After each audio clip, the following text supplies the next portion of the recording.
ਵਾਹਿਗੁਰੂ ਜੀ ਕਾ ਖਾਲਸਾ ਵਾਹਿਗੁਰੂ ਜੀ ਕੀ ਫਤਿਹ। ਮੈਂ ਤੁਹਾਡੀ ਹੋਸਟ ਨੀਲਮ ਕੌਰ ਤੇ ਮੈਂ ਟੀਵੀ 84 ਦੇ ਸਾਰੇ ਦਰਸ਼ਕਾਂ ਦਾ ਦਿਲੀ ਸਵਾਗਤ ਕਰਦੀ ਹਾਂ ਪ੍ਰੋਗਰਾਮ ਸੱਚੋ ਸੱਚ ਵਿੱਚ। ਰੋਜ਼ਾਨਾ ਦੀ ਤਰ੍ਹਾਂ ਤੁਹਾਡੇ ਤੇ ਸਾਡੇ ਹਰਮਨ ਪਿਆਰੇ ਡਾਕਟਰ ਅਮਰਜੀਤ ਸਿੰਘ ਮੇਰੇ ਨਾਲ ਬੈਠੇ ਹੋਏ ਨੇ। ਆਓ ਨਾ ਮਿਲ ਕੇ ਪ੍ਰੋਗਰਾਮ ਸ਼ੁਰੂ ਕਰਦੇ ਹਾਂ। ਜੀ ਡਾਕਟਰ ਸਾਹਿਬ, welcome to our show. Thank you so much. ਜੀ ਡਾਕਟਰ ਸਾਹਿਬ, ਅੱਜ 22 ਮਈ 2015 8 ਜੇਠ ਨਾਨਕਸ਼ਾਹੀ ਸੰਮਤ 547 ਦਾ ਦਿਨ ਹੈ ਤੇ ਜਿਸ ਤਰ੍ਹਾਂ ਅਸੀਂ ਹਮੇਸ਼ਾ ਹੀ ਕੋਈ ਨਾ ਕੋਈ ਇਸ਼ੂ ਆਪਣੇ ਦਰਸ਼ਕਾਂ ਨਾਲ ਸਾਂਝਾ ਕਰਦੇ ਹਾਂ ਤੇ ਅੱਜ ਤੁਸੀਂ ਕਿਹੜਾ ਅਹਿਮ ਇਸ਼ੂ ਸਾਡੇ ਦਰਸ਼ਕਾਂ ਨਾਲ ਸਾਂਝਾ ਕਰਨ ਜਾ ਰਹੇ ਹੋ? ਦੇਖੋ, ਕੱਲ ਹੀ ਮੇਰੀ ਗੱਲਬਾਤ ਦੋ ਤਿੰਨ ਇੰਡੀਵਿਜੂਅਲਸ ਦੇ ਨਾਲ ਵੀ ਹੋਈ ਔਰ ਵੌਇਸ ਆਫ ਖਾਲਸਾ ਤੇ ਜਿਹੜਾ ਸਾਡਾ ਹਰ ਥਰਸਡੇ ਇੰਟਰਵਿਊ ਹੁੰਦਾ 1 ਘੰਟੇ ਦਾ ਭੈਣ ਜੀ ਤੇਜਿੰਦਰ ਕੌਰ ਨਾਲ, ਉਹਨਾਂ ਦੇ ਨਾਲ ਵੀ ਹੋਈ ਔਰ ਕੁਛ ਉਸ ਤੋਂ ਪਹਿਲਾਂ ਵੀ ਪਿਛਲੇ ਦਿਨਾਂ 'ਚ ਸਵਾਲ ਸਾਨੂੰ ਅਕਸਰ ਪੁੱਛਿਆ ਜਾਂਦਾ ਹੈ ਔਰ ਖ਼ਾਸ ਤੌਰ 'ਤੇ ਜਿਸ ਤਰੀਕੇ ਨਾਲ ਸੰਘਰਸ਼ ਬਾਪੂ ਸੂਰਤ ਸਿੰਘ ਹੋਰਾਂ ਨੇ ਆਲਮੋਸਟ 120 ਤੋਂ ਜ਼ਿਆਦਾ ਦਿਨ ਹੋ ਗਏ ਨੇ ਆਪਣੀ ਭੁੱਖ ਹੜਤਾਲ ਰਾਹੀਂ ਬੰਦੀ ਸਿੰਘਾਂ ਦੀ ਰਿਹਾਈ ਦਾ ਸ਼ੁਰੂ ਕੀਤਾ ਹੈ ਜੀ। ਉਸ ਤੋਂ ਪਹਿਲਾਂ ਗੁਰਬਖਸ਼ ਸਿੰਘ ਹੋਰਾਂ ਵਾਲੇ ਮੁੱਦੇ ਤੇ ਵੀ ਭਾਵੇਂ ਸਾਡੇ ਵਿਚਾਰ ਡਿਫਰੈਂਟ ਸਨ ਸ਼ੁਰੂ 'ਚ, ਲੇਕਿਨ ਕਿਉਂਕਿ ਇੱਕ ਐਮੋਸ਼ਨਲ ਬਹਾ ਹੁੰਦਾ ਹੈ, ਜਜ਼ਬਾਤੀ ਰੌਂ ਹੁੰਦੀ ਹੈ ਤੇ ਫਿਰ ਸਾਡੀ ਵੀ ਕਿਸੇ ਹੱਦ ਤੱਕ ਮਜਬੂਰੀ ਬਣ ਜਾਂਦੀ ਹੈ ਕਿ ਅਸੀਂ ਵੀ ਉਹਨਾਂ ਦੇ ਨਾਲ ਆਵਾਜ਼ ਰਲਾਉਂਦੇ। ਪਰ ਇੱਕ ਸਵਾਲ ਜਿਹੜਾ ਇਹਨਾਂ ਦਿਨਾਂ 'ਚ ਖਾਸ ਤੌਰ ਤੇ ਪੁੱਛਿਆ ਗਿਆ ਹੈ ਕਿ ਕੀ ਅਸੀਂ ਸਮਝਦੇ ਹਾਂ ਕਿ ਇਸ ਤਰ੍ਹਾਂ ਜਿਹੜੇ ਪੀਸ ਮੀਲ ਇੱਕ ਟੁਕੜਿਆਂ ਦੇ ਵਿੱਚ ਅਸੀਂ ਕੋਈ ਗੱਲ ਸੰਘਰਸ਼ ਦੀ ਕਰਦੇ ਹਾਂ, ਇਹਦੇ 'ਚੋਂ ਅਸੀਂ ਕੁਝ ਸਾਰਥਕ ਨਤੀਜੇ ਕੱਢ ਰਹੇ, ਤੇ ਜੇ ਸਾਰਥਕ ਨਤੀਜੇ ਨਹੀਂ ਨਿਕਲ ਰਹੇ ਤੇ ਕਿਤੇ ਇਹ ਤਾਂ ਨਹੀਂ ਕਿ ਕੋਈ ਕਲੈਵਰ ਜਿਹੜੇ ਟੈਕਟੀਸ਼ੀਅਨ ਨੇ ਉਹ ਸਾਡੀ ਐਨਰਜੀ ਉਹਨਾਂ ਪਾਸਿਆਂ ਵੱਲ ਤੋਰ ਰਹੇ ਨੇ ਜਿਨ੍ਹਾਂ 'ਚੋਂ ਅਲਟੀਮੇਟਲੀ ਕੁਝ ਹਾਸਲ ਨਹੀਂ ਹੁੰਦਾ ਜੀ। ਤੇ ਫਿਰ ਜਿਹੜੇ ਨਵੇਂ ਯੰਗਸਟਰਸ ਔਰ ਖਾਸ ਤੌਰ ਤੇ ਜਿਵੇਂ ਜਿਹੜਾ 250 ਤੋਂ ਜ਼ਿਆਦਾ ਬੰਦਾ ਜਿਹਨੇ ਅੰਬ ਸਾਹਿਬ ਜਿਹੜਾ ਤੋਂ ਤੁਰਨਾ ਚਾਹਿਆ, ਗੁਰਦੁਆਰਾ ਸਾਹਿਬ ਦੇ ਪ੍ਰਬੰਧਕਾਂ ਨੇ, ਸ਼੍ਰੋਮਣੀ ਕਮੇਟੀ ਨੇ ਆਪਣੀ ਟਾਸਕ ਫੋਰਸ ਦੇ ਗੁੰਡੇ ਜਿਹੜੇ ਨੇ ਉੱਥੇ ਲਾਏ ਹੋਏ ਸੀ, ਉਹਨਾਂ ਨੂੰ ਅੰਦਰ ਮੱਥਾ ਵੀ ਨਹੀਂ ਟੇਕਣ ਦਿੱਤਾ ਔਰ ਬਾਅਦ ਦੇ ਵਿੱਚ ਪੁਲਿਸ ਨੇ ਵੀ ਬੜੀ ਜ਼ਿਆਦਤੀ ਕੀਤੀ ਉਹ ਸਾਰੇ ਜਿਹੜੇ ਯੰਗਸਟਰਸ ਸੀ ਉਹਨਾਂ 'ਚ ਕਾਫੀ। ਸੋ ਹੁਣ ਹੁੰਦਾ ਇਹ ਹੈ ਕਿ ਵੀ ਜਿਹੜੇ ਵੀ ਨਿੱਤਰ ਕੇ ਸਾਹਮਣੇ ਆਉਂਦੇ ਨੇ ਹੌਲੀ ਉਹ ਪੁਲਿਸ ਦੀ ਨਿਗਾਹ ਚੜ੍ਹ ਜਾਂਦੇ ਨੇ ਔਰ ਫਿਰ ਉਹਨਾਂ ਦੇ ਉੱਤੇ ਇੱਕ ਪੂਰਾ ਵਾਚ ਹੁੰਦਾ ਔਰ ਉਹ ਕੁਝ ਵੀ ਹੋਰ ਕਰਨ ਦੇ ਸਮਰੱਥ ਨਹੀਂ ਰਹਿੰਦੇ। ਉਹਨਾਂ ਦੇ ਆਪਣੇ ਕੈਰੀਅਰ ਵੀ ਇਫੈਕਟ ਹੁੰਦੇ ਨੇ ਔਰ ਉਹ ਫਿਰ ਤਰੀਕਾਂ ਭੁਗਤਣ ਤੇ ਹੀ ਰਹਿੰਦੇ ਨੇ ਜੀ। ਸੋ ਸਵਾਲ ਇਹ ਹੈ ਕਿ ਵੀ ਕੀ ਅਸੀਂ ਜਿਸ ਤਰੀਕੇ ਦੇ ਨਾਲ ਇਹ ਸਾਰਾ ਕੁਝ ਕਰ ਰਹੇ ਹਾਂ, ਕਿਉਂਕਿ ਇਹ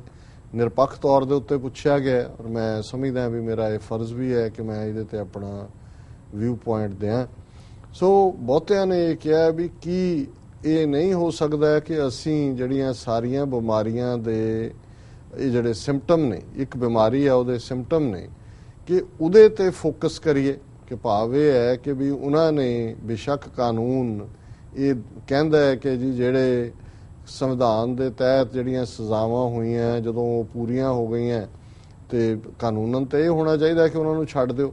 ਪਰ ਅਲਟੀਮੇਟਲੀ ਇਹ ਫੈਸਲਾ ਫਿਰ ਸਿਆਸੀ ਹੈ, ਨਕਸ਼ਾ ਤੁਰਦਾ ਹੈ ਜੇਲ੍ਹ ਅਧਿਕਾਰੀਆਂ ਤੋਂ ਜਦੋਂ ਤੱਕ ਬਾਹਰ ਆਉਂਦਾ ਹੈ ਔਰ ਈਵਨ ਪੈਰੋਲ ਤੇ ਵੀ ਕਿਸੇ ਨੇ ਆਣਾ ਕਿ ਨਹੀਂ ਆਣਾ ਇਹ ਡਿਸਟ੍ਰਿਕਟ ਐਡਮਿਨਿਸਟ੍ਰੇਸ਼ਨ ਡਿਸਾਈਡ ਕਰਦਾ। ਜਿਵੇਂ ਭਾਈ ਜਸਪਾਲ ਸਿੰਘ ਮਾਂਝਪੁਰ ਐਡਵੋਕੇਟ ਜਿਹੜੇ ਨੇ ਉਹਨਾਂ ਨੇ ਬਲਬੀਰ ਸਿੰਘ ਵੀਰੇ ਦਾ ਕੇਸ ਦੱਸਿਆ ਕਿ ਕਿਵੇਂ ਉਹ ਪਹਿਲਾਂ ਵੀ ਪੈਰੋਲ ਤੇ ਆਏ ਨੇ ਤੇ ਹੁਣ ਜਦੋਂ ਪੈਰੋਲ ਦੇ ਲਈ ਈਵਨ ਪਿੰਡ ਦੀ ਪੰਚਾਇਤ ਔਰ ਹੋਰ ਇਲਾਕੇ ਵਾਲਿਆਂ ਨੇ ਵੀ ਆਪਣੀ ਰਿਕਮੈਂਡੇਸ਼ਨ ਦਿੱਤੀ ਹੈ, ਜਿਹੜਾ ਡਿਸਟ੍ਰਿਕਟ ਐਡਮਿਨਿਸਟ੍ਰੇਸ਼ਨ ਹੈ ਉਹ ਅਮਨ ਕਾਨੂੰਨ ਨੂੰ ਖਤਰਾ ਕਹਿ ਕੇ ਉਹਨਾਂ ਨੂੰ ਬਾਹਰ ਨਹੀਂ ਆਉਣ ਦਿੰਦਾ। ਸੋ ਇਨ ਦਾ ਐਂਡ ਆਫ ਦਾ ਡੇ ਜਿਹੜਾ ਵੀ ਕੁਝ ਡਿਪੈਂਡ ਕਰਨਾ ਹੈ, ਹੁਣ ਜੇ ਸੁਖਬੀਰ ਬਾਦਲ ਬੜੇ ਹੰਕਾਰ ਦੇ ਨਾਲ ਇਹ ਬਿਆਨ ਦੇ ਰਿਹਾ ਹੈ ਕਿ ਜੀ ਪੰਜਾਬ ਦੀਆਂ ਜੇਲ੍ਹਾਂ 'ਚ ਐਸਾ ਕੋਈ ਨਹੀਂ ਹੈ ਜਿਹਨੇ ਸਜ਼ਾ ਪੂਰੀ ਕੀਤੀ ਹੋਏ ਤੇ ਅਸੀਂ ਕਿਵੇਂ ਛੱਡ ਦਈਏ ਜਦੋਂ ਹੈ ਹੀ ਨਹੀਂ। ਸੋ ਇਹੀ ਝੂਠ ਪਹਿਲਾਂ ਜਿਹੜਾ ਉਹ ਸੁਮੇਧ ਸੈਣੀ ਤੋਂ ਬੁਲਵਾਇਆ ਗਿਆ ਜਦੋਂ ਕਿ ਰਿਪੀਟਡਲੀ ਇਹ ਗੱਲ ਚੈਲੰਜ ਕੀਤੀ ਜਾਂਦੀ ਹੈ। ਪਰ ਕੁੱਲ ਮਿਲਾ ਕੇ ਸਿੱਟਾ ਤਾਂ ਇਹੀ ਨਿਕਲਦਾ ਹੈ ਕਿ ਫੈਸਲੇ ਸਿਆਸੀ ਨੇ, ਜਿਹੜੇ ਪੋਲੀਟੀਕਲ ਮਾਸਟਰ ਨੇ ਜਿਨ੍ਹਾਂ ਦੇ ਕੋਲ ਤਾਕਤ ਹੈ ਉਹ ਤੁਹਾਨੂੰ ਇਸ ਕਦਰ ਜ਼ਲੀਲ ਕਰਨਾ ਚਾਹੁੰਦੇ ਨੇ। ਔਰ ਜੇ ਹੁਣ ਪ੍ਰੋਫੈਸਰ ਭੁੱਲਰ ਤੋਂ ਵੱਧ ਕੇ ਹੋਰ ਕਿਹੜਾ ਕੇਸ ਹੋ ਸਕਦਾ ਹੈ ਕਿ ਜਿਹਦੇ 'ਚ ਬੰਦੇ ਨੂੰ ਸੁੱਧ ਬੁੱਧ ਨਹੀਂ ਹੈ, ਮੈਂਟਲ ਕੇਸ ਹੈ, ਉਹ ਉਸੇ ਰਿਕਮੈਂਡੇਸ਼ਨ ਦੇ ਉੱਤੇ ਜਿਹੜਾ ਹੈ ਉਹ ਫਾਂਸੀ ਤੋਂ ਜਿਹੜੀ ਹੈ ਉਹ ਟੁੱਟੀ ਹੈ ਮੈਡੀਕਲ ਗਰਾਊਂਡ ਦੇ ਉੱਤੇ ਹੀ ਜੀ। ਔਰ ਇਸ ਸਾਰੇ ਦੇ ਬਾਵਜੂਦ ਜਿਹੜਾ ਉਸ ਨੂੰ ਜਿਹੜਾ ਉਹ ਛੱਡਿਆ ਨਹੀਂ ਗਿਆ ਕਿ ਉਹ ਬਾਹਰ ਆ ਕੇ ਇਲਾਜ ਵੀ ਕਰਵਾ ਸਕੇ। ਹੁਣ ਅਲਟੀਮੇਟਲੀ ਉਹ ਸੁਖਬੀਰ ਬਾਦਲ ਹੋਏ ਕੋਈ ਹੋਰ ਹੋਏ, ਉਹ ਫਿਰ ਕਹਿੰਦੇ ਨੇ ਜੀ ਸੁਪਰੀਮ ਕੋਰਟ ਨੇ ਰੋਕ ਲਾ ਦਿੱਤੀ ਹੈ ਜੀ ਫੈਸਲੇ ਦੇ ਉੱਤੇ ਕਿ ਜੀ ਕਿਸੇ ਨੂੰ ਛੱਡਿਆ ਨਹੀਂ ਜਾ ਸਕਦਾ, ਇਸ ਲਈ ਅਸੀਂ ਉੱਥੇ ਹੀ। ਸੋ ਕੁੱਲ ਮਿਲਾ ਕੇ ਹੁਣ ਜੇ ਅਸੀਂ ਬਾਪੂ ਸੂਰਤ ਸਿੰਘ ਹੋਰਾਂ ਦੀ ਜਿਹੜੀ ਸੰਘਰਸ਼ ਦੀ ਲਾਈਨ, ਔਰ ਉਹਨਾਂ ਨੇ ਮੈਂ ਸਮਝਦਾ ਵੀ ਇਸ ਉਮਰ 'ਚ ਆ ਕੇ ਬੰਦਾ ਇੱਕ ਸਟੇਜ ਤੇ ਇਮਾਨਦਾਰੀ ਦੇ ਨਾਲ ਇੱਕ ਇਸ਼ੂ ਨੂੰ ਲੈ ਕੇ ਤੁਰਦਾ ਹੈ, ਔਰ ਉਸ ਭਾਵਨਾ ਨੂੰ ਜਿਹੜੀ ਕੁਰਬਾਨੀ ਦੀ ਹੈ, ਜਿਹੜੀ ਕਿ ਭੁੱਖ ਦੇ ਨਾਲ ਜੂਝਣ ਦੀ ਹੈ, ਉਹਨੂੰ ਪ੍ਰਣਾਮ ਹੈ, ਸਲੂਟ ਹੈ ਜੀ। ਪਰ ਅਸੀਂ ਸਮਝਦੇ ਹਾਂ ਵੀ ਕੁੱਲ ਮਿਲਾ ਕੇ ਅਸੀਂ ਇਹ ਦੇਖੀਏ ਕਿ ਇਸ ਕਿਸਮ ਦਾ ਈਵਨ ਜਿਹੜਾ ਜੈਨੂਇਨ ਅਟੈਂਪਟ ਵੀ ਹੈ, ਵੱਡੀਆਂ ਪਾਰਟੀਆਂ ਨੇ ਉਹੀ ਪੱਲਾ ਛਡਾਇਆ ਹੋਇਆ, ਦੂਸਰਿਆਂ ਦੇ ਕੋਲ ਉਸ ਲੈਵਲ ਤੱਕ ਦਾ ਈਵਨ ਕਾਡਰ ਵੀ ਨਹੀਂ ਰਿਹਾ, ਔਰ ਆਲਮੋਸਟ 30 ਸਾਲ ਤੋਂ ਜਦੋਂ ਕੋਈ ਚੀਜ਼ ਇੰਨੀ ਲੰਬਾ ਵਕਤ ਤੁਰਦੀ ਰਹਿੰਦੀ ਹੈ, ਫਿਰ ਉਨਾ ਕੀ ਤੁਹਾਡਾ ਕਾਡਰ ਵੀ ਡਿਵੈਂਡਲ ਹੁੰਦਾ ਰਹਿੰਦਾ ਹੈ। ਜਿਹੜੇ ਨਵੇਂ ਤਿਆਰ ਹੁੰਦੇ ਨੇ ਉਹ ਕਿਤੇ ਨਾ ਕਿਤੇ ਫਿਰ ਐਂਟੈਂਗਲ ਹੋ ਜਾਂਦੇ ਨੇ ਇਸ ਕਿਸਮ ਦੇ ਗ੍ਰਿਫਤਾਰੀਆਂ 'ਚ ਜਾਂ ਮਾਰ ਹੋ ਜਾਂਦੇ ਨੇ। ਸੋ ਸਵਾਲ ਇਹ ਸੀ ਕਿ ਕੀ ਇਹਦੇ ਨਾਲ ਜਿਹੜਾ ਸਾਡਾ ਮੇਨ ਮੁੱਦਾ ਹੈ ਖਾਲਿਸਤਾਨ ਦੀ ਆਜ਼ਾਦੀ ਦਾ, ਜਿਸ ਗੱਲ ਦੇ ਉੱਤੇ ਫੋਕਸ ਹੋਣਾ ਚਾਹੀਦਾ, ਉਹ ਸਫਰ ਨਹੀਂ ਕਰਦਾ, ਔਰ ਮੇਰਾ ਆਨਸਰ ਹੈ ਯੈਸ, ਹਾਂ ਉਹ ਸਫਰ ਕਰਦਾ। ਔਰ ਫਿਰ ਇਹ ਹੁੰਦਾ ਹੈ ਕਿ ਵੀ ਫਿਰ ਕਿਉਂ ਨਾ ਜੇ ਹਾਥੀ ਦੀ ਪੈੜ ਸਭ ਦੀ ਪੈੜ ਹੈ ਕਿ ਖੁੱਲ੍ਹ ਕੇ ਜਿਹੜੀਆਂ ਸਾਡੀਆਂ ਧਿਰਾਂ ਨੇ ਉੱਥੇ ਉਹ ਖਾਲਿਸਤਾਨ ਦੀ ਗੱਲ ਕਰਨ, ਖਾਲਿਸਤਾਨ ਦੇ ਮੁੱਦੇ ਦੇ ਉੱਤੇ ਬੇਸ਼ੱਕ ਸ਼ਾਂਤਮਈ ਤਰੀਕਾ ਹੀ ਰੱਖਿਆ ਜਾਏ, ਜੇ ਉੱਥੋਂ ਦੇ ਬਹੁਤਿਆਂ ਨੂੰ ਲੱਗਦਾ ਕਿ ਭਾਈ ਇਹ ਤਰੀਕਾ ਜ਼ਿਆਦਾ ਕਾਰਗਰ ਹੈ ਜਾਂ ਸਾਨੂੰ ਬਾਹਰ ਮੁਖੀ ਹੋ ਕੇ ਇਹ ਗੱਲ ਕਹਿਣੀ ਚਾਹੀਦੀ ਹੈ ਜੀ। ਤੇ ਇਸ ਗੱਲ ਦੇ ਨਾਲ ਘੱਟੋ ਘੱਟ ਇੱਕ ਤਾਂ ਦੁਨੀਆ ਦੀਆਂ ਨਜ਼ਰਾਂ 'ਚ ਜਦੋਂ ਭਾਵੇਂ ਉੱਥੇ ਇੱਕ ਛੋਟੀ ਧਿਰ ਵਜੋਂ ਸਪਸ਼ਟਤਾ ਨਾਲ ਖਾਲਿਸਤਾਨ ਦੀ ਗੱਲ ਸ਼ੁਰੂ ਹੁੰਦੀ ਹੈ, ਔਰ ਆਲਰੇਡੀ ਸ਼੍ਰੋਮਣੀ ਅਕਾਲੀ ਦਲ ਅੰਮ੍ਰਿਤਸਰ ਇਸ ਮੁੱਦੇ ਦੇ ਉੱਤੇ ਬੜੀ ਸਪਸ਼ਟਤਾ ਦੇ ਨਾਲ ਆਰਟੀਕੂਲੇਟ ਕਰਦਾ, ਔਰ ਮੈਂ ਸਮਝਦਾ ਹਾਂ ਕਿ ਜੇ ਇਸ ਦਾ ਦਾਇਰਾ ਵਸੀ ਕਰਕੇ ਕੋਈ ਸ਼ਾਰਟ ਸਟੈਪ, ਕੋਈ ਉਸ ਦੀ ਸਟ੍ਰੈਟਜੀ, ਕੋਈ ਵਿਉਂਤ ਖੜੀ ਕੀਤੀ ਜਾਏ, ਔਰ ਉਸ 'ਚ ਭਾਵੇਂ ਜਿਵੇਂ 6 ਫਾਰ ਜਸਟਿਸ ਨੇ ਰੈਫਰੈਂਡਮ 2020 ਦਾ ਨਾਰਾ ਦਿੱਤਾ ਹੈ, ਔਰ ਮੈਂ ਸਮਝਦਾ ਹਾਂ ਵੀ ਕਿਵੇਂ ਆਪਣਿਆਂ ਨੇ ਤਾਂ ਚਲੋ ਇਸ ਗੱਲ ਬਾਰੇ ਚਰਚਾ ਵੀ ਹੋ ਰਹੀ ਹੈ, ਗੱਲ ਅੱਗੇ ਵੀ ਵਧੇਗੀ। ਮੈਂ ਅੱਜ ਹੀ ਇੱਕ ਅਖਬਾਰ, ਕਿਉਂਕਿ ਇੰਨੀਆਂ ਕੋਲ ਮੁਫਤ ਦੀਆਂ ਅਖਬਾਰਾਂ ਮਿਲਦੀਆਂ ਨੇ ਇੱਥੇ ਵੀ ਉਹਨਾਂ ਦੇ ਨਾਮ ਵੀ ਚੇਤੇ ਨਹੀਂ ਰਹਿੰਦੇ, ਆਫਿਸ ਕੋਈ ਨਿਊਯਾਰਕ ਦੀਆਂ 8-10 ਅਖਬਾਰਾਂ ਸੀ, ਉਹਨਾਂ 'ਚ ਮੈਂ ਇੱਕ ਪੰਜਾਬੀ ਅਖਬਾਰ 'ਚ ਲੈਟਰ ਟੂ ਦਾ ਐਡੀਟਰ ਦੇਖ ਰਿਹਾ ਸੀ, ਉਹ ਸ਼ਾਇਦ ਕੈਲੀਫੋਰਨੀਆ ਤੋਂ ਛਪਦੀ ਹੈ ਅਖਬਾਰ, ਔਰ ਉਹਦੇ 'ਚ ਕਿਸੇ ਨੇ ਇਹ ਦੇਖ ਕੇ, ਉਸ ਤੋਂ ਪਹਿਲਾਂ ਜ਼ਾਹਰ ਹੈ ਵੀ ਕਿਸੇ ਹੋਰ ਇੱਕ ਬੰਦਾ ਜਿਹੜਾ ਕਾਮਰੇਡ ਹੈ ਉਹਦੇ ਲੈਟਰ ਦਾ ਹਵਾਲਾ ਦੇ ਕੇ ਲਿਖਿਆ ਸੀ ਕਿ ਜੀ ਇਹ 2020 ਕਿ 420 ਇਸ ਕਿਸਮ ਦਾ ਹੈਡਿੰਗ, ਤੇ ਉਹਦੇ 'ਚ ਐਸੇ ਬੇਮਤਲਬ ਜਿਹੜੇ ਨੇ ਆਰਗੂਮੈਂਟ ਦਿੱਤੇ ਹੋਏ ਨੇ ਕਿ ਜੀ ਜੇ ਸਕਾਟਲੈਂਡ ਔਰ ਕਿਊਬੈਕ ਔਰ ਸਾਊਥ ਸੁਡਾਨ ਦਾ ਰੈਫਰੈਂਡਮ ਹੋਇਆ ਵੀ ਤੇ ਕਿਹੜੀ ਯੂਨਾਈਟਿਡ ਨੇਸ਼ਨਸ ਨੇ ਮਾਨਤਾ ਦਿੱਤੀ। ਹੁਣ ਇਹਨਾਂ ਨੂੰ ਕੋਈ ਪੁੱਛੇ ਕਿ ਨਾ ਤਾਂ ਸਕਾਟਲੈਂਡ ਦਾ ਰੈਫਰੈਂਡਮ ਜਿਹੜਾ ਉਹ ਕਾਮਯਾਬ ਹੋਇਆ, ਔਰ ਆਲਰੇਡੀ ਜੇ 59 ਚੋਂ 56 ਮੈਂਬਰ ਪਾਰਲੀਮੈਂਟ ਉਹਨਾਂ ਦੇ ਜਿਹੜੇ ਨੇ ਸਕਾਟਿਸ਼ ਨੈਸ਼ਨਲਿਸਟ ਪਾਰਟੀ ਦੇ ਬਣੇ ਨੇ, ਉਹ ਫਿਰ ਹੋ ਸਕਦਾ ਹੈ ਜਦੋਂ ਹੋਏਗਾ ਫਿਰ ਦੇਖਾਂਗੇ ਵੀ ਇਹ ਕਿਵੇਂ ਬਲੌਕ ਕਰ ਲੈਂਦੇ ਨੇ। ਇਹੀ ਹਾਲ ਕਿਊਬੈਕ ਦੇ ਹਵਾਲੇ ਨਾਲ ਸੀ ਕਿ ਕਿਊਬੈਕ ਦੇ ਵਿੱਚ ਵੀ ਜਿਹੜਾ ਭਾਵੇਂ 1980 ਦੇ ਵਿੱਚ ਹੋਇਆ ਰੈਫਰੈਂਡਮ, ਫਿਰ 1995 ਚ ਹੋਇਆ, ਪਰ ਦੋਨੋਂ ਵਾਰ ਉਹ ਕਾਮਯਾਬ ਨਹੀਂ ਹੋਇਆ, ਭਾਵੇਂ ਬੜੀ ਸਮਾਲ ਪਰਸੈਂਟੇਜ ਸੀ। ਔਰ ਜਦੋਂ ਫਿਰ ਕਦੇ ਹੋਏਗਾ ਉਸ ਤੋਂ ਬਾਅਦ ਕਿਵੇਂ ਕੈਨੇਡਾ ਸਰਕਾਰ ਜਾਂ ਦੂਜੇ ਡੀਲ ਕਰਦੀ ਹੈ ਜਾਂ UN, ਉਹ ਇੱਕ ਪਰ ਸਾਊਥ ਸੁਡਾਨ ਆਲਰੇਡੀ ਉਸ ਨੂੰ ਰੈਕਗਨੀਸ਼ਨ ਹੈ ਕਿਉਂਕਿ ਇੰਟਰਨੈਸ਼ਨਲ ਰਾਦਰ ਆਬਜ਼ਰਵਰਸ ਦੇ ਥੱਲੇ ਹੀ ਉਹ ਰੈਫਰੈਂਡਮ ਹੋਇਆ। ਹੁਣ ਇਹ ਕਹਿਣਾ ਹੈ ਕਿ ਜੀ ਬਾਹਰਲੇ ਸਿੱਖ ਕਰ ਵੀ ਲੈਣ, ਪੰਜਾਬ ਦੇ ਵਿੱਚ ਨਹੀਂ ਹੋਏਗਾ, ਜੇ ਜੰਮੂ ਕਸ਼ਮੀਰ 'ਚ ਨਹੀਂ ਹੋਇਆ ਪੰਜਾਬ 'ਚ ਕਿਵੇਂ ਹੋ ਜਾਏਗਾ, ਇਹ ਉਹ ਕਲਾਸ ਹੈ ਜਿਹੜੀ ਕਿ ਸਿੱਖਾਂ ਨੂੰ ਬੇਦਿਲ ਵੀ ਕਰਦੀ ਜੀ। ਜਿਹੜਾ ਕੋਈ ਪ੍ਰੋਗਰਾਮ ਉਲੀਕਿਆ ਜਾਂਦਾ ਹੈ ਉਸ ਨੂੰ ਜਾਂ ਉਸ ਨੂੰ ਉਲੀਕਣ ਵਾਲੇ ਨੇ ਉਹਨਾਂ ਨੂੰ ਡਿਸਕ੍ਰੈਡਿਟ ਕਰਨ ਦੀ ਕੋਸ਼ਿਸ਼ ਕਰਦੇ ਨੇ, ਔਰ ਅਲਟੀਮੇਟਲੀ ਇਹਨਾਂ ਦੀ ਲਾਇਲਟੀ ਜਿਹੜੀ ਹੈ ਹਿੰਦੂ ਸਟੇਟ ਨਾਲ ਹੈ। ਇਹ ਹਿੰਦੂ ਸਟੇਟ ਤੇ ਕੁਐਸਚਨ ਨਹੀਂ ਕਰਨਗੇ ਕਿ ਭਾਈ ਉੱਥੇ ਹਿੰਦੂਤਵਾ ਦਾ ਏਜੰਡਾ ਕਿਵੇਂ ਲਾਗੂ ਕੀਤਾ ਜਾ ਰਿਹਾ ਹੈ, ਜਾਂ ਇਹਨਾਂ ਨੂੰ ਈਵਨ ਆਰਟੀਕਲ 25(b) 'ਚ ਜੇ ਸਿੱਖਾਂ ਨੂੰ ਹਿੰਦੂ ਕਿਹਾ ਤਾਂ ਇਹਨਾਂ ਨੂੰ ਕੋਈ ਪ੍ਰੋਬਲਮ ਨਹੀਂ ਹੈ, ਇਹਨਾਂ ਨੂੰ ਹਿੰਦੂ ਮੈਰਿਜ ਐਕਟ ਦੇ ਨਾਲ ਕੋਈ ਪ੍ਰੋਬਲਮ ਨਹੀਂ ਹੈ, ਇਹਨਾਂ ਨੂੰ ਜੇ ਨਾਨਕਸ਼ਾਹੀ ਕੈਲੰਡਰ ਵਾਪਸ ਹਿੰਦੂ ਕੈਲੰਡਰ ਬਣ, ਉੱਥੇ ਸਾਰੇ ਇਹ ਖੱਬੇ ਪੱਖੀ ਕਮਿਊਨਿਸਟ ਔਰ ਇਹਨਾਂ ਦੇ ਜਿਹੜੇ ਅੱਗੋਂ ਜਿਹੜੇ ਨੇ ਕਰਿੰਦੇ ਨੇ ਜਿਹੜੇ ਉਹਨਾਂ ਨੇ ਰੱਖੇ ਹੋਏ ਨੇ ਇਸ ਕਿਸਮ ਦਾ ਕਰਨ ਦੇ ਲਈ, ਉਹਨਾਂ ਨੇ ਹਰ ਉਸ ਮੂਵ ਨੂੰ ਅਪੋਜ਼ ਕਰਨਾ। ਔਰ ਅਸੀਂ, ਮੈਨੂੰ ਯਾਦ ਹੈ ਕਿ ਲਾਸਟ ਜਦੋਂ ਯੂਨਾਈਟਿਡ ਸਟੇਟਸ ਦੇ ਵਿੱਚ ਸੈਂਸਸ ਦੇ ਵਿੱਚ ਸਾਨੂੰ ਸਾਊਥ ਏਸ਼ੀਅਨ ਦੀ ਥਾਂ ਸਿੱਖ ਖਾਨਾ ਲਿਖਣ ਦੇ ਲਈ ਜਿਹੜੀ ਲੌਬੀ ਯੂਨਾਈਟਿਡ ਸਿੱਖਸ ਨੇ ਸ਼ੁਰੂ ਕੀਤੀ ਔਰ ਉਹਦਾ ਹੁੰਗਾਰਾ ਵੀ ਮਿਲਣਾ ਸ਼ੁਰੂ ਹੋਇਆ। ਅਮਰੀਕਨ ਸਿਸਟਮ ਵੀ ਜਿਹੜਾ ਉਸ ਪ੍ਰਤੀ ਜਿੰਨੇ ਕੁ ਦੇ ਨਾਲ ਉਹ ਮਿਲੇ, ਬੇਸ਼ੱਕ ਉਹ ਟੂ ਲੇਟ ਸੀ ਉਹਨਾਂ ਦੇ ਫਾਰਮਾਂ 'ਚ ਆਉਣਾ, ਪਰ ਉਹਨਾਂ ਨੇ ਹਮਦਰਦੀ ਦਿਖਾਈ। ਔਰ ਮੈਨੂੰ ਪਤਾ ਹੈ ਵੀ ਇੱਕ ਹੋਰ ਜਿਹੜਾ ਪੰਜਾਬੀ ਚੈਨਲ ਹੈ ਉਹਦੇ ਤੇ ਉਹੀ ਇੱਥੋਂ ਦੇ ਨਿਊਯਾਰਕ ਦੇ ਚੌਧਰੀ, ਜਿਨ੍ਹਾਂ ਦੇ ਵਿੱਚ ਇੱਕ ਇੱਥੋਂ ਅਖਬਾਰ ਦਾ ਐਡੀਟਰ ਜਿਹੜਾ ਕਾਮਰੇਡ ਹੈ, ਔਰ ਹੁਣ ਤਾਂ ਸਿੱਖੀ ਸਰੂਪ 'ਚ ਆ ਕੇ ਜਦੋਂ ਇਹ ਫਿਰ ਸਿੱਖੀ ਸਰੂਪ 'ਚ ਆ ਜਾਣ ਉਹ ਜ਼ਿਆਦਾ ਖਤਰਨਾਕ ਕਾਮਰੇਡ ਹੋ ਜਾਂਦੇ ਨੇ ਕਿ ਬਹੁਤੇ ਨੂੰ ਲੱਗਣ ਲੱਗ ਜਾਂਦਾ ਵੀ ਸਿੱਖ ਨੇ। ਔਰ ਦੂਜੇ ਇੱਕ ਦੋ ਹੋਰ ਉਹਨਾਂ ਨੇ ਆ ਕੇ ਠੋਕ ਕੇ ਇਸ ਗੱਲ ਦਾ ਕਿਹਾ ਜੀ ਅਸੀਂ ਕਿਉਂ ਆਪਣੇ ਆਪ ਨੂੰ ਸਿੱਖ ਲਿਖਾਈਏ, ਅਸੀਂ ਤਾਂ ਜਿਹੜਾ ਏਸ਼ੀਆ ਪੈਸੀਫਿਕ ਜਾਂ ਦੂਸਰੇ ਇੰਡੀਅਨ ਦੇ ਥੱਲੇ ਅਸੀਂ ਜ਼ਿਆਦਾ ਮਹਿਫੂਜ਼ ਆ। ਉਹਨਾਂ ਨੇ ਦਲੀਲਾਂ ਦੇਣੀਆਂ ਸ਼ੁਰੂ ਕਰ ਦਿੱਤੀਆਂ। ਹੁਣ ਇਹੀ ਕਲਾਸ ਹੈ ਜਿਹੜੀ ਇੱਥੇ ਅਮਰੀਕਾ 'ਚ ਵੀ ਬਤੌਰੇ ਸਿੱਖ ਆਈਡੈਂਟੀਟੀ ਨੂੰ ਜਿਹੜੀ ਹੈ ਉਹ ਹਿੰਦੂ ਆਈਡੈਂਟੀਟੀ 'ਚ ਰੋਲਣਾ ਚਾਹੁੰਦੀ ਹੈ। ਤੇ ਜੇ 2020 ਦੇ ਹਵਾਲੇ ਨਾਲ ਕੋਈ ਗੱਲ ਹੁੰਦੀ ਹੈ ਉਸ ਨੂੰ ਵੀ ਜਿਹੜਾ ਉਹਦੇ 'ਚ ਰੋਲਣਾ ਚਾਹੁੰਦੇ ਨੇ। ਔਰ ਮੈਂ ਸਮਝਦਾ ਵੀ ਪੰਜਾਬ ਦੇ ਵਿੱਚ ਉੱਥੇ ਤਾਂ ਕੋਈ ਹੁੰਦਾ ਨਹੀਂ ਜੀ, ਬਾਹਰਲੇ ਕਰ ਵੀ ਦੇਣਗੇ ਪੰਜਾਬ ਵਾਲਿਆਂ ਨੇ, ਫਿਰ ਹੈ ਜੀ ਕਸ਼ਮੀਰ 'ਚ ਨਹੀਂ ਕਰਵਾਇਆ ਉਹਨਾਂ ਨੇ। ਉਹ ਭਾਈ ਇਸ ਗੱਲ ਦੇ ਉੱਤੇ ਤੁਸੀਂ ਪੁੱਛੋ ਸਿਸਟਮ ਨੂੰ ਕਿ ਭਾਈ ਤੁਸੀਂ UN ਸਿਕਿਉਰਿਟੀ ਕਾਉਂਸਲ ਦੇ ਵਿੱਚ ਕਸ਼ਮੀਰ ਦਾ ਮੁੱਦਾ ਲੈ ਕੇ ਆਏ, 17 ਰੈਜ਼ੋਲੂਸ਼ਨ ਜਿਹੜੇ ਨੇ ਪਲੱਸ ਹੋਣਗੇ, ਇੱਕ ਦੋ ਹੋਰ ਵੀ ਹੋਣਗੇ, ਉਹ ਉਹਦੇ ਤੇ ਨੇ ਵੀ ਜੰਮੂ ਕਸ਼ਮੀਰ ਦੇ ਲੋਕਾਂ ਨੂੰ ਪੁੱਛਿਆ ਜਾਏ। Right of self determination basic right ਮੰਨਿਆ ਹੋਇਆ ਹੈ, UN ਚਾਰਟਰ ਦੇ ਵਿੱਚ ਮੰਨਿਆ ਹੋਇਆ ਹੈ। ਔਰ ਤੁਸੀਂ ਇਹਦੇ ਬਾਵਜੂਦ ਕਿ ਸਿੱਖਾਂ ਦੀ ਨਸਲਕੁਸ਼ੀ ਤੋਂ ਬਾਅਦ ਨਸਲਕੁਸ਼ੀ ਹੋ ਰਹੀ ਹੈ ਔਰ ਤੁਸੀਂ ਇਹ ਮੰਨਣ ਲਈ ਤਿਆਰ ਨਹੀਂ ਕਿ ਸਿੱਖਾਂ ਨੂੰ ਉਹ ਹੱਕ ਮਿਲਣਾ ਚਾਹੀਦਾ ਪੰਜਾਬ ਦਾ। ਤੁਹਾਨੂੰ ਪੰਜਾਬ ਦਾ ਫਿਕਰ ਕਰਨ ਦੀ ਕੀ ਲੋੜ ਹੈ? ਤਾਂ ਸਾਨੂੰ ਫਿਕਰ ਹੋਏ ਜੇ 2020 ਦੀ ਗੱਲ ਕੋਈ ਤੁਰਦੀ ਹੈ, ਇਹ ਸਾਨੂੰ ਫਿਕਰ ਹੋਏ ਜੀ ਕੱਲ ਨੂੰ ਪੰਜਾਬ 'ਚ ਹੋਏਗਾ, ਲੋਕ ਮੰਨਣਗੇ ਕਿ ਨਹੀਂ ਮੰਨਣਗੇ। ਪਰ ਇਹਨਾਂ ਨੂੰ ਪਤਾ ਨਹੀਂ ਹੈ ਵੀ ਰੈਫਰੈਂਡਮ ਦੀ ਪ੍ਰੋਸੀਜਰ 'ਚ ਇਹ ਨਹੀਂ ਹੁੰਦਾ ਕਿ ਵੀ ਕੋਈ ਆਲ ਆਫ ਏ ਸਡਨ ਕੋਈ ਇੰਡੀਅਨ ਆਕੂਪੇਸ਼ਨ ਥੱਲੇ। ਜਦੋਂ ਅਸੀਂ ਰੈਫਰੈਂਡਮ ਦੀ ਗੱਲ ਕਰਦੇ ਹਾਂ, ਕੈਨੇਡਾ ਦੇ ਮਾਮਲੇ 'ਚ ਕੈਨੇਡਾ ਦੀ ਗਵਰਨਮੈਂਟ ਨੇ ਮੰਨਿਆ ਔਰ ਕਰਵਾਇਆ ਔਰ ਫੇਅਰ ਸੀ। ਕੋਈ ਕੈਨੇਡੀਅਨ ਉਹਨਾਂ ਨੇ ਜਿਹੜੇ ਕਿਊਬੈਕ ਵਾਲੇ ਸੀ ਉਹਨਾਂ ਨੇ ਸ਼ਿਕਾਇਤ ਨਹੀਂ ਕੀਤੀ ਕਿ ਜੀ ਵੋਟਾਂ 'ਚ ਹੇਰਾ ਫੇਰ, ਕਿਉਂਕਿ ਇਹਨਾਂ ਨੂੰ ਪੂਰਾ ਹੱਕ ਮਿਲਿਆ ਹੈ ਕਿ ਉਹ ਆਪਣੇ ਕੇਸ ਨੂੰ ਪਲੀਡ ਕਰਨ। ਇਸੇ ਤਰ੍ਹਾਂ ਜੇ ਸਕਾਟਲੈਂਡ 'ਚ ਕਰਵਾਇਆ ਤਾਂ ਬ੍ਰਿਟਿਸ਼ ਗਵਰਨਮੈਂਟ ਨੇ ਆਪਣੀ ਜਿਹੜੀ ਹੈ ਸਹਿਮਤੀ ਦਿੱਤੀ, ਡੇਵਿਡ ਕੈਮਰਨ ਦੇ ਥੱਲੇ ਹੀ ਹੋਇਆ ਕਿ ਉਹਨਾਂ ਨੇ ਸ਼ਿਕਾਇਤ ਨਹੀਂ ਕੀਤੀ। ਹਾਲਾਂਕਿ ਦੋਨਾਂ ਨੇ ਆਪਣਾ ਕੇਸ ਪਲੀਡ ਕੀਤਾ, ਪਰ ਸਾਡੇ ਮਾਮਲੇ 'ਚ ਤੇ ਸਾਡੀ ਇਹ ਪ੍ਰੀ ਕੰਡੀਸ਼ਨ ਹੈ ਇਸ ਸਾਰੇ ਦੇ ਵਿੱਚ ਕਿ ਭਾਈ ਉੱਥੋਂ ਇੰਡੀਅਨ ਗਵਰਨਮੈਂਟ ਆਪਣੀਆਂ ਫੋਰਸਿਸ ਔਰ ਆਪਣਾ ਸਾਰਾ ਪੁਲ ਆਊਟ ਕਰੇਗੀ। UN ਦੇ ਥੱਲੇ ਜਿਹੜਾ ਇਹ ਰੈਫਰੈਂਡਮ ਉਵੇਂ ਹੀ ਜਿਵੇਂ ਕਿ ਈਸਟ ਤੈਮੂਰ ਦੇ ਵਿੱਚ ਹੋਇਆ ਸੀ ਜਾਂ ਸਾਊਥ ਸੁਡਾਨ ਦੇ ਵਿੱਚ ਹੋਇਆ ਸੀ, ਉਦੋਂ ਜੇ 6 ਮਹੀਨੇ ਸਾਲ ਦਾ ਟਾਈਮ ਇੰਡੀਅਨ ਗਵਰਨਮੈਂਟ ਕੋਲ ਹੋਏਗਾ, ਉਹ ਵੀ ਗਵਰਨਮੈਂਟ ਲੋਕਾਂ ਨੂੰ ਪੰਜਾਬ ਦੇ ਔਰ ਜਿਹੜੇ ਨਾਲ ਲੱਗਦੇ ਜਿੱਥੇ ਸਾਡਾ ਕਲੇਮ ਹੈ ਉਹ ਦੱਸ ਸਕਦੇ ਨੇ ਕਿ ਭਾਈ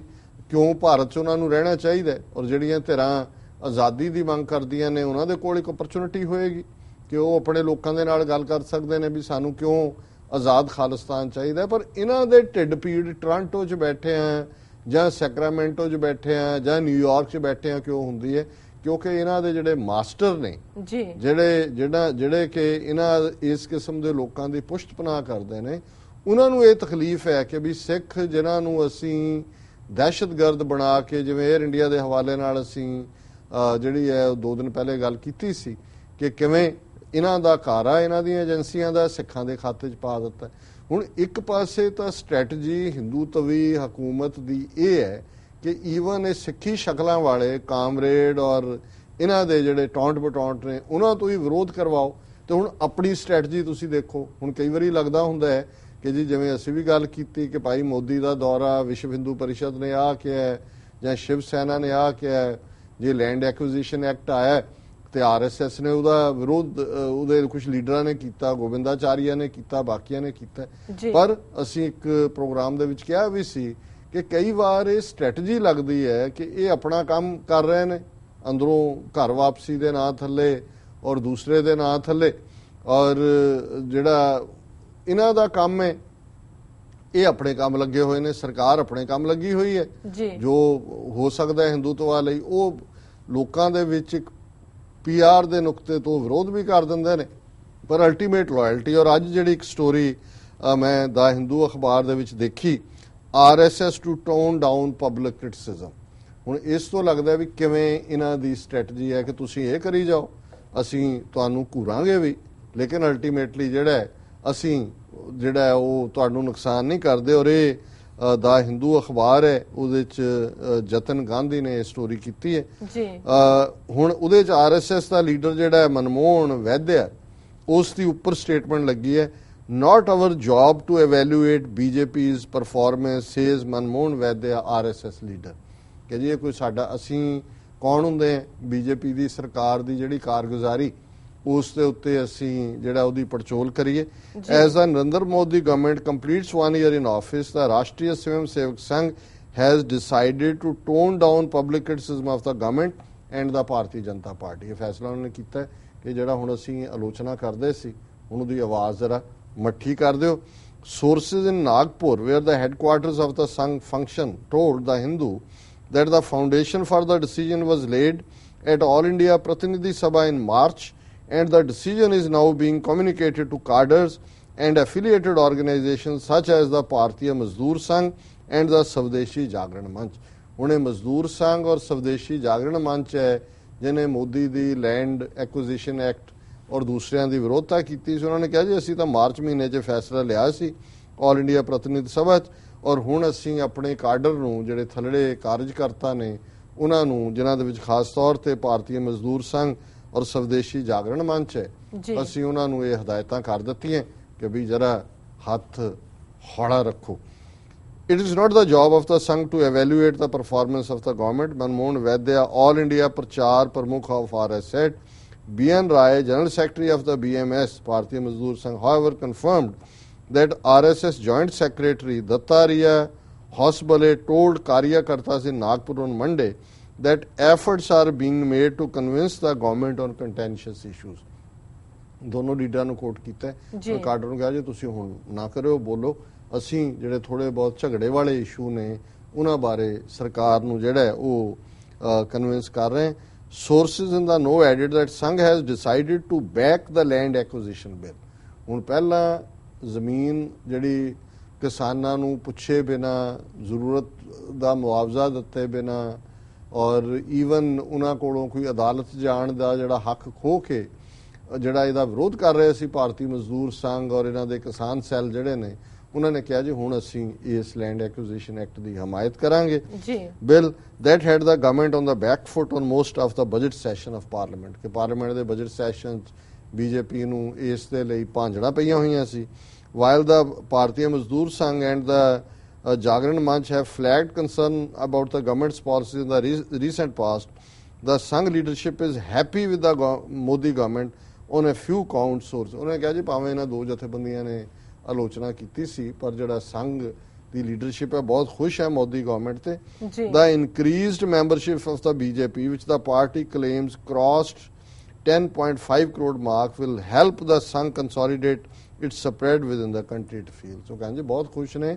ਕਿ ਬੀਜੇਪੀ ਦੀ ਮੈਂਬਰਸ਼ਿਪ 10.5 ਕਰੋੜ ਹੋ ਗਈ ਹੈ, ਕਿ 10.5 ਕਰੋੜ ਜਿਹੜੇ ਨੇ ਮੈਂਬਰ ਨੇ ਬੀਜੇਪੀ ਦੇ, ਔਰ ਆਲਰੇਡੀ ਅਮਿਤ ਸ਼ਾਹ ਨੇ ਦਾਅਵਾ ਕੀਤਾ ਹੈ ਕਿ ਸਾਡੀ ਦੁਨੀਆ ਦੀ ਸਭ ਤੋਂ ਜ਼ਿਆਦਾ ਮੈਂਬਰਸ਼ਿਪ ਵਾਲੀ ਪਾਰਟੀ ਬਣ ਗਈ, ਕਿ ਇੰਨੀ ਮੈਂਬਰਸ਼ਿਪ ਕਿਸੇ ਦੀ ਨਹੀਂ ਹੈ। ਉਹਨਾਂ ਨੇ ਕਿਹਾ ਜੀ ਆਰਐਸਐਸ ਬਹੁਤ ਖੁਸ਼ ਹੈ ਕਿ ਹੁਣ ਇਹਦੇ ਨਾਲ ਸਾਨੂੰ ਭਾਰਤ ਦੇ ਵਿੱਚ ਆਪਣੀਆਂ ਜੜ੍ਹਾਂ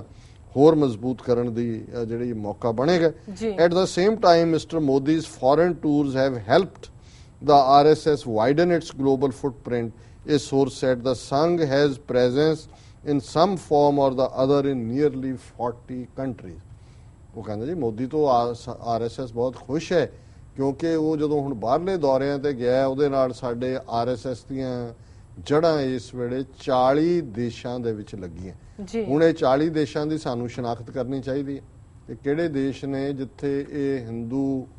ਫੈਨੇਟਿਕ ਫੰਡਾਮੈਂਟਲਿਸਟ ਟੈਰਰਿਸਟ ਆਰਗੇਨਾਈਜੇਸ਼ਨ ਨੇ ਆਧਾਰ ਬਣਾਇਆ, ਔਰ ਇਹਨਾਂ 40 ਦੇਸ਼ਾਂ ਦੀਆਂ ਸਰਕਾਰਾਂ ਨਾਲ ਸਾਨੂੰ ਲੌਬੀ ਕਰਨੀ ਚਾਹੀਦੀ ਹੈ ਕਿ ਇਸ ਨੂੰ ਦਹਿਸ਼ਤਗਰਦ ਜਥੇਬੰਦੀ ਐਲਾਨਿਆ ਜਾਏ। ਔਰ ਇਸ ਦੇ ਬਾਰੇ ਆਲਰੇਡੀ ਸਿੱਖਸ ਫਾਰ ਜਸਟਿਸ ਜਿਨ੍ਹਾਂ ਨੇ ਈਵਨ ਕੋਰਟ ਕੇਸ ਕੀਤਾ ਹੋਇਆ ਹੈ ਸਟੇਟ ਡਿਪਾਰਟਮੈਂਟ ਦੇ ਉੱਤੇ, ਜੌਨ ਕੈਰੀ ਨੇ ਉਹਦਾ ਟਾਈਮ ਲਿਆ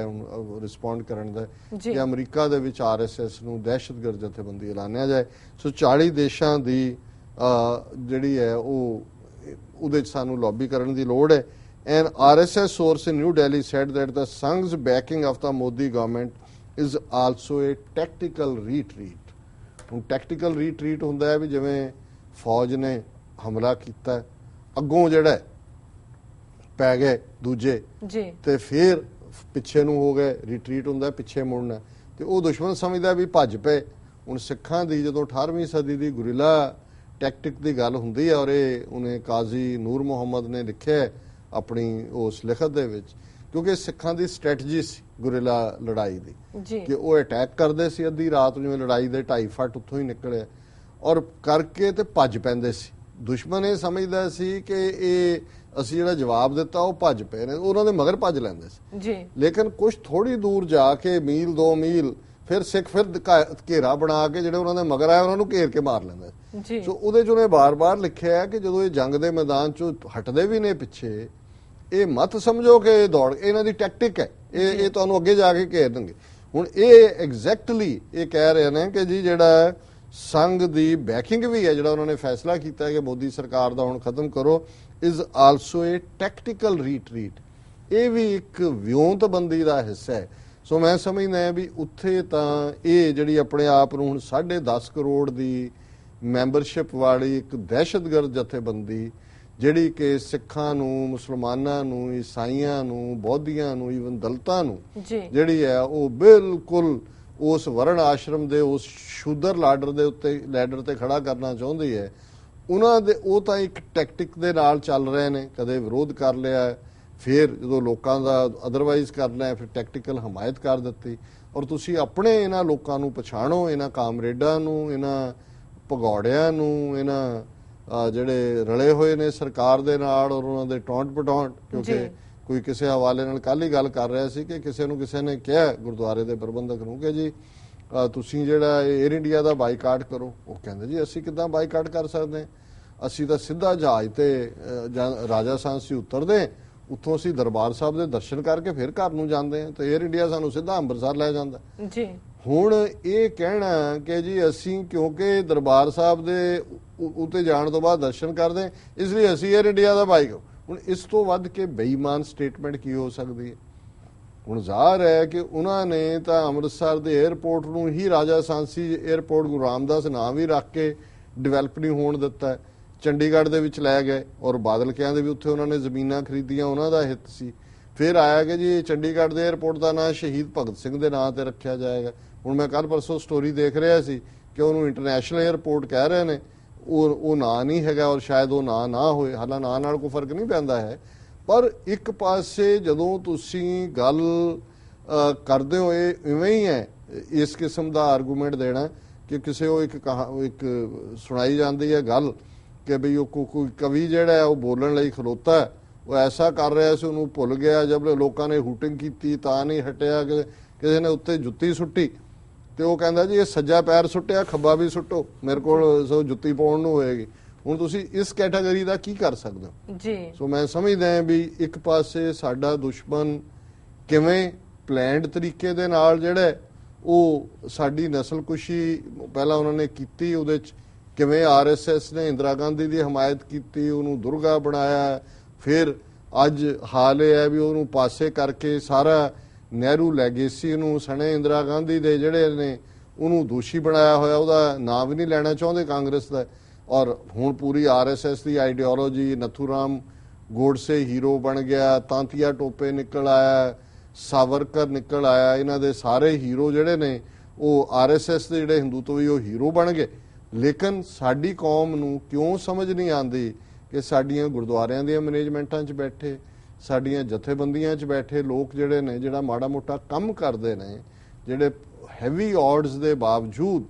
ਕੁਝ ਕਰਨ ਦੀ ਚਾਹਨਾ ਰੱਖਦੇ ਨੇ, ਕੁਝ ਕਰਦੇ ਨੇ, ਅਸੀਂ ਦੁਸ਼ਮਣ ਵੱਲ ਦੇਖਣ ਦੀ ਬਜਾਏ ਅਸੀਂ ਉਹਨਾਂ ਦੀਆਂ ਲੱਤਾਂ ਵੱਢਣ ਤੇ ਲੱਗੇ ਹੋਏ ਹਾਂ। ਸੋ ਇਹ ਜਿਹੜੀ ਹੈ ਇੱਕ ਅਫਸੋਸਨਾਕ ਗੱਲ ਹੈ। ਪੰਜਾਬ ਦੇ ਹਵਾਲੇ ਨਾਲ ਮੈਂ ਸਮਝਦਾ ਹਾਂ ਵੀ ਸਾਨੂੰ ਵਿਉਂਤਬੰਦੀ ਨਾਲ, ਸਪਸ਼ਟਤਾ ਦੇ ਨਾਲ ਖਾਲਿਸਤਾਨ ਦੇ ਮੁੱਦੇ ਤੇ ਸੰਘਰਸ਼ ਜਿਹੜਾ ਉਹ ਬਿਲਡ ਕਰਨਾ ਚਾਹੀਦਾ। ਔਰ ਇੱਥੇ ਜਿਹੜੇ ਐਫਰਟ ਨੇ ਉਹ ਬੇਸ਼ੱਕ 2020 ਦੇ ਹਵਾਲੇ ਨਾਲ ਹੋਣ, ਕੱਲ ਨੂੰ ਅਸੀਂ ਕਿਸੇ ਇੱਕ ਦੇ ਨਾਲ ਨਹੀਂ ਵੱਜੇ ਹੋਏ, ਅਸੀਂ ਤਾਂ ਇਹ ਦੇਖਦੇ ਹਾਂ ਵੀ ਕਿੱਥੋਂ ਪੰਥਕ ਚੜ੍ਹਦੀ ਕਲਾ ਦੀ ਗੱਲ ਨਿਕਲਦੀ ਹੈ, ਕੌਣ ਇਮਾਨਦਾਰੀ ਦੇ ਨਾਲ ਕੰਮ ਕਰਦਾ। ਹਰ ਇੱਕ 'ਚ ਕਮਜ਼ੋਰੀਆਂ ਨੇ, ਸਾਡੇ 'ਚ ਵੀ ਕਮਜ਼ੋਰੀਆਂ ਨੇ। ਅਸੀਂ ਸਾਰੇ ਹੀ ਜਦੋਂ ਕਮਜ਼ੋਰੀ ਤਾਂ ਉਹੀ ਕਰੇਗਾ ਜਾਂ ਗਲਤੀ ਉਹ ਕਰੇਗਾ ਜਿਹੜਾ ਕੰਮ ਕਰੇਗਾ। ਜਿਹੜੇ ਲੋਕ ਭਗੌੜੇ ਹੋ ਕੇ ਪੀੜੀ ਛੱਡ ਗਏ ਜਾਂ ਜਿਹੜੇ ਨੇ ਉਹ ਆਪਣੇ ਘਰ ਦੇ ਡਰਾਇੰਗ ਰੂਮਾਂ 'ਚ ਬੈਠੇ ਜਿਹੜੇ ਨੇ ਉਹ ਆਰਮਚੇਅਰ ਫਿਲਾਸਫਰ ਬਣੇ ਹੋਏ ਨੇ, ਉਹ ਜੱਜ ਕਰ ਰਹੇ ਨੇ ਕੰਮ ਕਰਨ ਵਾਲਿਆਂ ਨੂੰ। ਸੋ ਜਦੋਂ ਅਸੀਂ ਇਸ ਕਿਸਮ ਦਾ ਮਾਹੌਲ ਦੇਖਦੇ ਹਾਂ, ਫਿਰ ਕਈ ਵਾਰ ਦੁੱਖ ਵੀ ਹੁੰਦਾ ਹੈ ਕਿ ਅਸੀਂ ਬਜਾਏ ਕਿ ਜਿਹੜੇ ਕੰਮ ਕਰਨ ਵਾਲੇ ਨੇ ਉਹਨਾਂ ਦੀ ਮਦਦ ਕਰੀਏ, ਅਸੀਂ ਬੇਮਤਲਬ ਜਿਹੜਾ ਦੁਸ਼ਮਣ ਦੀਆਂ ਸਫਾਂ ਦੇ ਵਿੱਚ ਉਸ ਕਿਸਮ ਦੀ ਆਪਣੀ ਘਟੀਆ ਆਲੋਚਨਾ ਦੇ ਨਾਲ ਉੱਥੇ ਹਾਜ਼ਰੀ ਲਵਾਉਂਦੇ ਹਾਂ। ਆਪਣਿਆਂ ਦੀ ਪਿੱਠ ਠੋਕਣ ਜਾਂ ਉਹਨਾਂ ਨੂੰ ਸ਼ਾਬਾਸ਼ ਦੇਣਾ ਸ਼ਾਇਦ ਉਹ ਸਾਨੂੰ ਬਹੁਤ ਭਾਰਾ ਲੱਗਦਾ। ਜੀ ਡਾਕਟਰ ਸਾਹਿਬ, ਬਿਲਕੁਲ। ਹੁਣ ਅਸੀਂ ਆਪਣੇ ਦਰਸ਼ਕਾਂ ਕੋਲੋਂ ਲੈਣੇ ਬ੍ਰੇਕ। ਵੀਅਰਸ, ਤੁਸੀਂ ਸਾਡੇ ਨਾਲ ਇਸ ਤਰ੍ਹਾਂ ਬਣੇ ਰਹੋ, ਮਿਲਦੇ ਹਾਂ ਆਫਟਰ ਦੀ ਸ਼ਾਰਟ ਬ੍ਰੇਕ।